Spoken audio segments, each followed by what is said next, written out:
If I asked you to describe the biological levels of organization, could you do it? What would those levels be?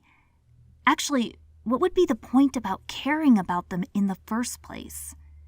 Well, biological systems are composed of many levels, and we care about them because when these levels are analyzed, it's possible to relate the levels not only to each other, but the whole system.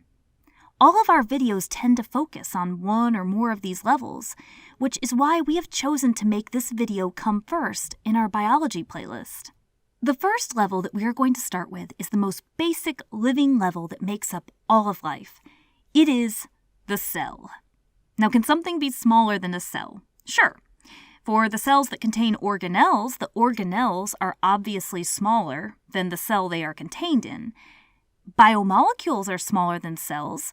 We learn about biomolecules as they are major non-living components within cells. Atoms are smaller than a cell. You can even get smaller than atoms when considering subatomic particles. But for this video, we are going to start at the cellular level, a basic living unit. It doesn't matter whether you're talking about bacteria, archaea, fungi, protists, plants, or animals. If you're talking about something alive, you're talking about something made up of one or more cells. Now, when you have a lot of cells that are working together for a combined function, you end up with the next level. Tissues. An example of tissue includes cardiac muscle tissue, which would be made up of many cardiac muscle cells. Tissues make up organs, which is our third level. You have a lot of organs in your body. An example of an organ would include your heart. When you have multiple organs working together, you end up with the next level, an organ system. Consider the digestive system. It includes your stomach, the small intestine, the large intestine, liver, etc. These particular organs work together to help you digest your food and to use the food for energy that you need for all kinds of cell processes. The digestive system is just one example of an organ system. But tie in all of the organ systems and what do you get? An individual, an organism, like you. Or this platypus.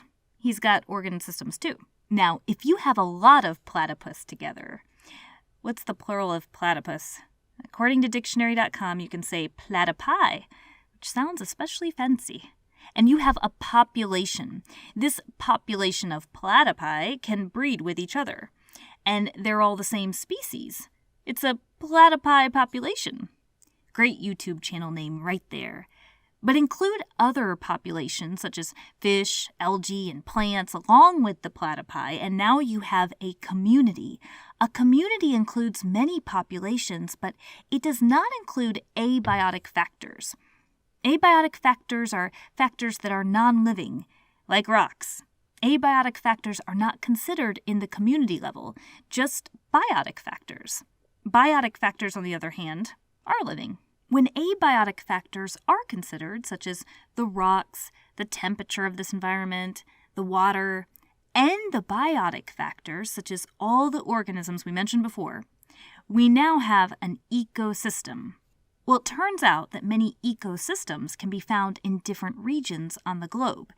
If talking about this collectively, you are at the level of biome. An example is a desert biome or a rainforest biome. You will find desert ecosystems or rainforest ecosystems in multiple places on the globe. But when talking about a desert biome or a rainforest biome, you are considering all of these ecosystems. Now, what happens when you put all the biomes together? Well, now you are talking about the level of the biosphere. The biosphere includes anywhere on our planet where life is supported. It is the sum of all of the biomes, all the areas where organisms live. Well, we're finished with our tour of the biological levels of organization, but remember, this is just an overview. The more biology you learn, the more you will discover how these levels relate to each other, and the whole system. That's it for the Amoeba Sisters, and we remind you to stay curious.